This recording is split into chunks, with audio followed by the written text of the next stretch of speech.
Bueno, a ver, ¿qué está pasando con el diálogo con la nación, no? Este mensaje a los colegios privados es muy claro y además habla potencialmente hasta de delitos graves o responsabilidades graves que podrían caberle a los funcionarios de la ciudad de Buenos Aires. ¿En qué situación está el diálogo? Bueno, la verdad que nos llamó mucho la atención esta nota porque la Nación no tiene jurisdicción sobre las escuelas de gestión privada, son escuelas públicas de la Ciudad de Buenos Aires de gestión privada, forman parte del sistema educativo de la Ciudad de Buenos Aires.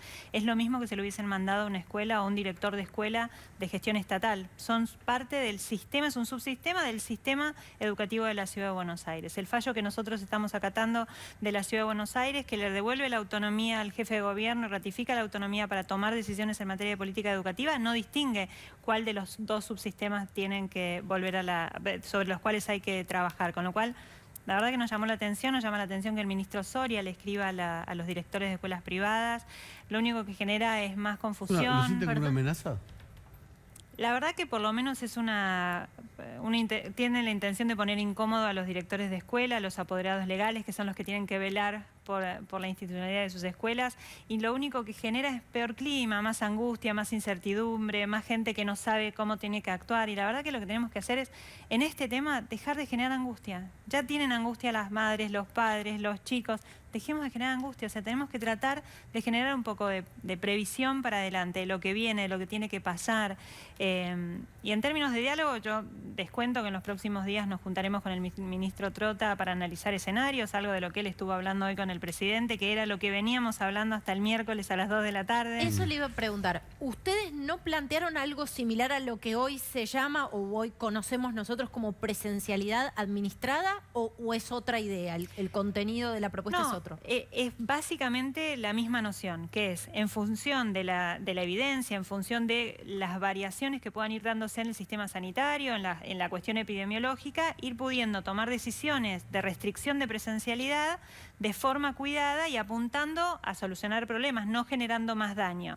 Si hoy lo que vemos es que en los chicos más grandes, los últimos años de secundaria, son los que más se contagian, podemos tomar medidas de restricción a ese grupo de chicos generándoles virtualidad, porque además tienen más autonomía, porque además se pueden quedar solos en casa, y seguir cuidando a los más chiquitos, a los que les cuesta más aprender frente a una computadora, a los que no se pueden quedar solos en casa y entonces la familia no puede salir a trabajar, a los que viven en situaciones de vulnerabilidad, a quienes tienen una trayectoria debilitada por todo lo que fue el año pasado. Entonces hay maneras de tomar decisiones que no generan daños peores que los que querés solucionar. Esto estaba consensuado en esta reunión, ¿no?, que tuvieron con Trota y que después el presidente, digamos, rompió o volvió todo a punto cero.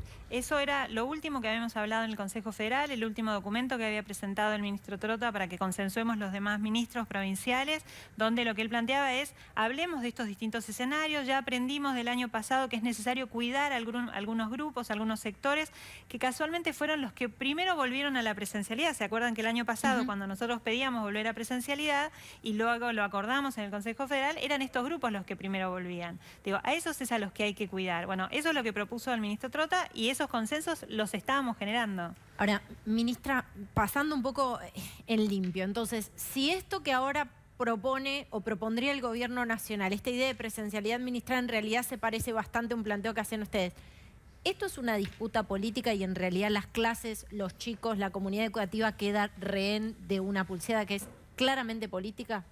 Yo creo que si esa es la postura, si ahora vamos a volver a hablar de ese elemento que era el de pensar las distintas formas de presencialidad, las distintas formas de volver o de salir del aula, creo que estamos volviendo a encontrarnos en un punto de acuerdo. Creo que si el gobierno quiere que trabajemos en esa línea, nosotros estamos absolutamente dispuestos, porque lo que tenemos que cuidar es aquellos a quienes más les cuesta no estar en la escuela. Y si ellos están dispuestos a ir por ese camino, nosotros más que con ganas de sentarnos a tener esas discusiones. Ahora, Acuña, cuando usted dice en los próximos días seguramente nos juntemos con Trota, ¿es información, es deseo o una mitad de las dos cosas? Es vocación de diálogo y es sabiendo cómo funcionó el año pasado, que nos costó, pero pudimos sentarnos y creo que hoy Es información. Queremos, o sea, de parte nuestra tenemos toda la voluntad de juntarnos y yo espero que en los próximos días podamos hacerlo para hablar de esto, para hablar de un montón de temas más que tenemos que seguir consensuando porque es el ministro nacional, porque hay otras 23 jurisdicciones y nosotros estamos buscando esto, el diálogo. ¿Cuánto apoyo tienen ustedes por parte de los gremios? Porque también hubo un paro convocado por 2 gremios, si no me equivoco, ¿no? Sí. ¿Cuánto apoyo tienen? Mira, en la ciudad hay 17 sindicatos y hay dirigentes sindicales que tienen más militancia político-partidaria que otros. Y hay dirigentes políticos que hacen sindicalismo que desde el principio dijeron que las aulas tenían que estar cerradas, que militan el aula cerrada. Y hay un montón de dirigentes sindicales de otros sindicatos que no, que apuestan al diálogo, que apuestan a una presencialidad y que nos generan mucho, nos piden y nos presionan mucho para que busquemos soluciones, por ejemplo, el tema de la vacunación. Ahora, hay una enorme cantidad de docentes que no están afiliados a los sindicatos o que no se sienten identificados con el sindicato al cual están afiliados, que creen en la presencialidad, que entienden que el aula es el mejor lugar para que estén los chicos y es el mejor lugar para ellos poder ejercer su profesión.